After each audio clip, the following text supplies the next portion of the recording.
Call me B Money, getting money, honey. Call me B Money, not even funny. Call me B Money, living where it's sunny.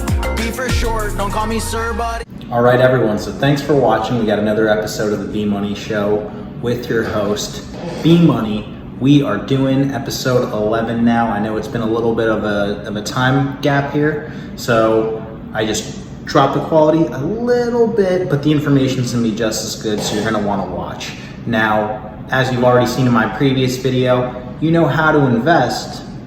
Link in the description. However, no one likes to talk about what you actually do when the market takes a tank. Like today, for example. I'm sure most people's portfolios were significantly down. However, once the big market fall happens, you need to already be diversified at that point. This is kind of not really the best time to make any big changes. So hopefully you watched my previous video and you're already prepared for that. You know, you have the S&P 500. And so even though that's down, it's not something you have to really worry about. All you got to do is keep holding. And we'll even take a look at my my personal portfolio. At one point I had 13 grand, almost 14 in there. And, you know, within 2 days, we're down to almost a little below 12 grand. So, I mean, for most people, that's pretty substantial, but, you know, I already accepted that the money that's in there, it's in there to grow. And so I'm not pulling it out now. I'm not going to panic. I already know the strategy. We've already talked about this. So hopefully at this point, you've got a nice blend of index funds like the S&P 500, maybe the total stock market. In addition to, if you do dabble in individual stocks like I do myself, maybe you've got Apple, I have Chase. They're pretty much all down right now, even though Apple not too long ago was hitting soaring highs. I don't have too much proof that, you know, it's going to get back to there, but I have a lot of confidence that it's going to get back to there, so I'm not worried about it. And if I didn't just take a grand about a week ago and dunk it in my Robinhood account, I probably would have taken another grand and just dunked that in there. So, yeah, the strategy is, hopefully you've got a nice and diversified portfolio to begin with. So at this point, this is just fun money. You can dunk any extra money that you can in there. And, you know, hopefully in a couple of days, we'll be right back where we were. So definitely no need to panic. Now, if you're investing in a whole bunch of companies that you've never heard of, I've never heard of, you don't use the product, you don't know if they pay a dividend, might be a little worried right now, but that's also why I had the video many months ago. Basically, I never warned that this would happen. Obviously, I couldn't tell the future back then. However, I did say to stick to a couple very solid principles. So you got your index fund, like the S&P 500, okay? From there, you're only gonna take companies that beat the market over a 5-year span. So we've got a couple other companies, maybe Apple, maybe Chase. Like I said, I've got other companies, Microsoft as well. And within a matter of a couple days, I wouldn't be surprised if they're right back where they were. However, they're significantly down right now. And, you know, it's for some people a little more painful than for others to kind of look in the account. I don't need that money almost ever, so I pretty much just glance at it just to kind of see what's happening, but it doesn't affect me really negatively or positively. If anything, I kind of start, when the market does go down, looking around at some other, maybe a savings account and things like that. We're like, oh, where can I put some more money into here? Because who knows when I'm gonna get to buy Apple again for this cheap, or Chase or Microsoft, or even the S&P 500, because, you know, if you look in my Roth IRA, for example, I don't have any individual companies. I have strictly the S&P 500, so that's about like the 90% of what's in there. As far as Robinhood goes, that's where I kind of dabble and mess around here and there, and, you know, try and pick some good winning stocks, take a little bit of risk. And lo and behold, now granted I've had my Roth IRA for a couple years longer than I've had my Robinhood, but sure enough, S&P 500 still ahead of the game. I'm up about like 35% roughly in the Roth IRA. And I'm really only up probably like 8% right now in the Robinhood. So, you know, it just goes to show with this little experiment that I'm doing, the S&P 500 just usually wins out, and especially when you add the time into it. So you know, a couple years does make a huge difference. And, you know, 2 years from now, even if we do hit another dip, it probably won't be as low as it is right now. It could be. I'm not telling the future. I'm also not a financial advisor, if you will.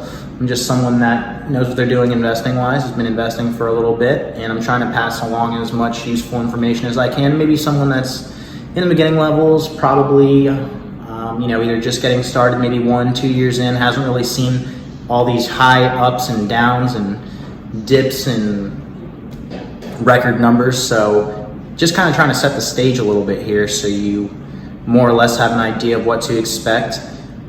If you got a whole bunch of random small tech companies or healthcare companies or whatever it is, you know, this video might not be for you. I don't really invest in companies like that myself. So, you know, if you are in some companies that could be going down, yeah, maybe you got to do your own research. But, you know, if you're invested in some broad index funds, you're good to go. Just keep buying away. Don't panic, hold.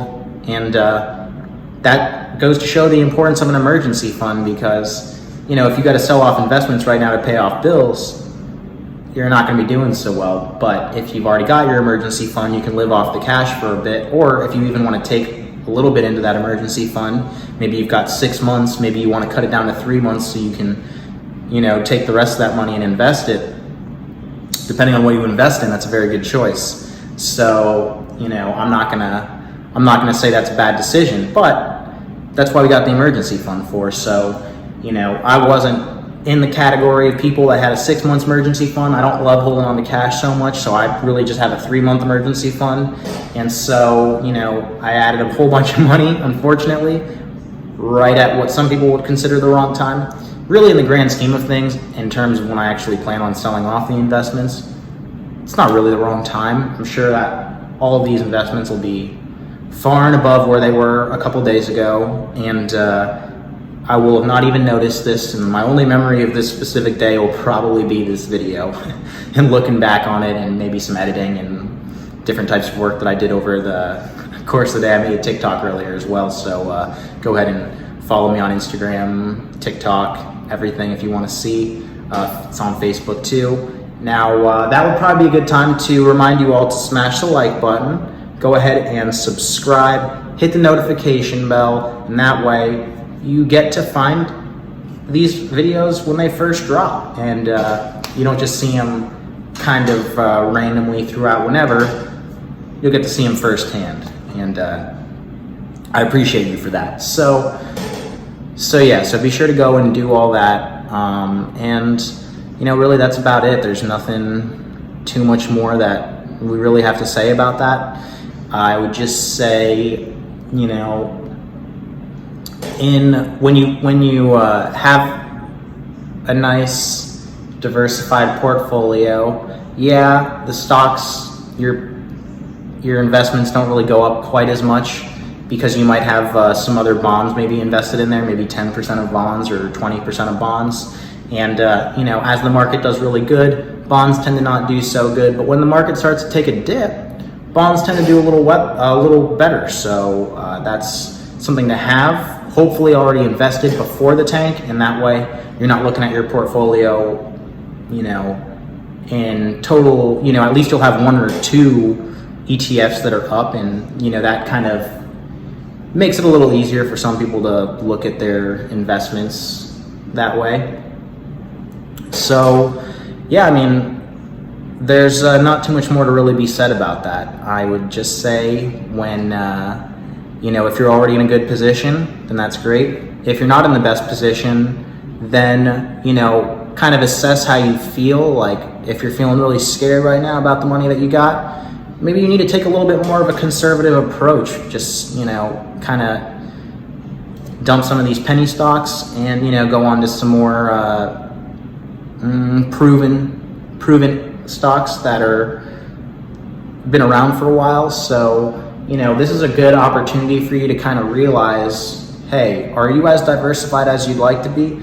Because if you're hurting right now, first off, I feel for you. However, that's probably a good indicator that you're maybe not diversified enough, or you've got riskier stocks than maybe you have the tolerance for. So, do a deep dive right now. If you've got a whole bunch of good stocks that you're confident in, maybe you dunk some money in there, maybe you buy some more.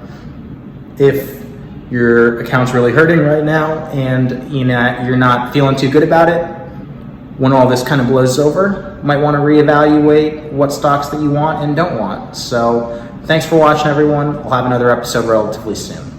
Call me B Money, getting money, honey. Call me B Money, not even funny. Call me B Money, living where it's sunny. B for short, don't call me sir, buddy.